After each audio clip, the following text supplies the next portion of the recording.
बिस्मिल्लाहिर्रहमानिर्रहीम। अस्सलाम वालेकुम स्टूडेंट्स, आज का हमारा टॉपिक है to calculate the electric field by using the Gauss's law of the charge sheet having infinite charges sprinkled over that sheet.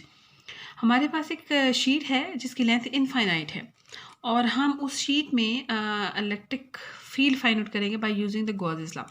Gauss's law according to the definition हमें पता है कि phi E is equal to Q over epsilon naught होता है 1 over epsilon naught times of the total charge enclosed by that surface. अच्छा, to calculate the electric field of an infinite sheet of charge, consider we have the sheet। ये हमारे पास एक sheet है जिस पे पॉजिटिव चार्ज स्प्रिंकल हुआ हुआ है और हमें पता है कि जी शीट पे अगर चार्ज पॉजिटिव हो तो जो इलेक्ट्रिक फील्ड लाइंस होती हैं वो आउटवर्ड्स होती हैं। तो अगर ये एक शीट पड़ी हुई है तो इसकी इलेक्ट्रिक फील्ड लाइंस ऊपर की तरफ भी होंगी और डाउनवर्ड भी होंगी, यानी दोनों तरफ इसकी फील्ड लाइंस की डायरेक्शन होगी। तो ये एक शीट पड़ी हुई है जिसके ऊपर की तरफ भी और नीचे की तरफ भी ये फील्ड लाइंस इस तरह से ज़ाहिर होती हैं, यानी दोनों साइड पे इसके फील्ड लाइंस हैं। तो आप ये शीट में ऊपर की तरफ और नीचे की तरफ दोनों फील्ड लाइंस हमने ज़ाहिर करनी है। अच्छा, अपवर्ड इलेक्ट्रिक फील्ड लाइन और डाउनवर्ड भी होगी।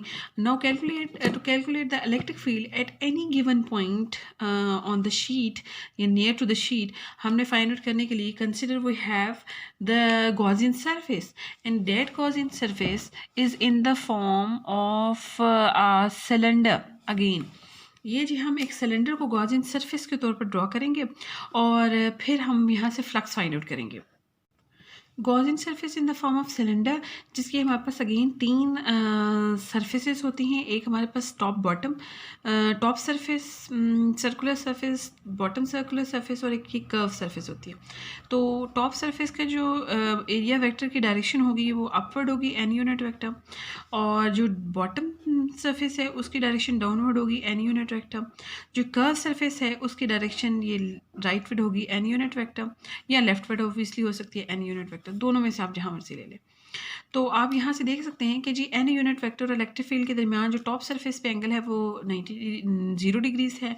एन यूनिट वेक्टर और इलेक्ट्रिक फील्ड ई के दरमियान जो हमारे पास एंगल है वो अगेन बॉटम सरफेस पे भी 0 डिग्री है। लेकिन जो कर्व सरफेस है और जो इलेक्ट्रिक फील्ड है उनके दरमियान एंगल जो है वो 90 डिग्री है। तो हम इलेक्ट्रिक फ्लक्स फाइंड आउट करेंगे फर्स्टली एंड देन हम इलेक्ट्रिक फील्ड फाइंड आउट करेंगे। तो हमें पता है कि ये जो एक सरफेस शीट है, तो हमारे पास जो चार्ज डेंसिटी होती है वो सरफेस चार्ज डेंसिटी का हम इस्तेमाल करेंगे, that is sigma. Sigma is equal to charge per unit area होता है D Q over D of A. अब यहाँ से मैं डी ऑफ क्यू को साइड पे कर लेती हूँ, D of Q charge equal to sigma into D of A. Mind it, ये जो चार्ज है ये कोई स्मॉलर एलिमेंट, इस पूरी शीट का जो एरिया है वो कैपिटल ए है। Capital A is the area of that whole sheet. तो हमने अगर छोटा सा मैं इस शीट में से कहीं भी पीस ले लूँ, ये वाला जो इसका एरिया होगा वो डी एफ ए होगा। कहीं पे भी आप यहाँ भी ले सकते हैं, आप इस जगह पे भी ले सकते हैं, किसी भी जगह पे आप एरिया ले सकते हैं। तो इसमें जो चार्जेस होंगे वो डी एफ क्यू होंगे। तो इस स्मॉलर एलिमेंट एरिया एलिमेंट की जो चार्ज डेंसिटी है, सरफेस चार्ज डेंसिटी, उसको हम लिख सकते हैं sigma is equal to charge per unit area. तो D of Q is equal to sigma into D F A. और अगर मैंने इस पूरी शीट की मालूम करनी है तो आई हैव टू इंटीग्रेट कि इस पूरी शीट पे कितने चार्जेस स्प्रिंकल हैं। I have to integrate perform the integration over the two sides. तो हमारे पास जब हम इंटीग्रेशन परफॉर्म करेंगे दोनों साइड्स पे, तो Q will becomes equal to sigma into D F A, और जो ए है जब हम इसको होल इंटीग्रेशन परफॉर्म करेंगे इस शीट पे तो टोटल एरिया जो कैपिटल ए है, इस वजह से ये sigma is equal to sigma into A आ जाएगा। अच्छा, इस क्यू के वैल्यू को उठाएं और आप ये जो फ्लक्स वाली इक्वेशन है बाय द डेफिनेशन इसमें पुट कर देंगे, तो flux will becomes equal to sigma A over epsilon naught by putting the value of q into the first equation। तो इसको हम जी इक्वेशन 1 कह देते हैं। ये अच्छा, अब हम फ्लक्स फाइंड आउट करेंगे ऑफ द थ्री सरफेसेस। तो flux through the first surface, flux through the top surface phi one हम उसको डिनोट करेंगे E dot D F A. तो यहाँ से एंगल हमें, जैसे अभी हमने बताया कि जी एन यूनिट वेक्टर और ई के दरमियान जो एंगल है वो 0 डिग्रीज़ है। तो यहाँ से theta is equal to 0 degree, और जब हम इसको खोलेंगे तो phi one is equal to E D F A cos of 0 degree. तो यहाँ से E into D F A आ जाएगा, और डी एफ ए जो है अगर हम इंटीग्रेशन परफॉर्म करें तो हमारे पास टोटल जो एरिया है वो A है। तो phi one will becomes equal to E into A. ये जी हमारे पास flux through the top surface आ जाएगा। सिमिलरली हम flux through the bottom surface find out करेंगे, वो भी अगेन सेम आएगा क्योंकि एन यूनिट वेक्टर और ई के दरमियान एंगल जो है वो 0 डिग्रीज़ है। लेकिन जो कर्व सरफेस है और जो इलेक्ट्रिक फील्ड है उनके दरमियान एंगल 90 डिग्री है, तो वहाँ से हमें जो फ्लक्स है वो 0 आएगा। तो अब हम वन बाय वन इन दोनों को फाइंड आउट करेंगे। No, the second surface is the bottom surface of that cylinder. Bottom surface का जो फ्लक्स है उसको हम फाई टू से डिनोट करेंगे। अगेन जब हम इसका एंगल लेंगे तो E D of A cos of 0 degrees आएगा, थीटा इक्वल टू 0 डिग्री। तो यहाँ से फाई टू जो है वो हमारे पास आ जाएगा ई इंटू ए अगेन, क्योंकि D of A is the total area. Similarly हम flux through the curve surface find out करेंगे। तो electric flux through curve surface को हम फाई थ्री कह देते हैं।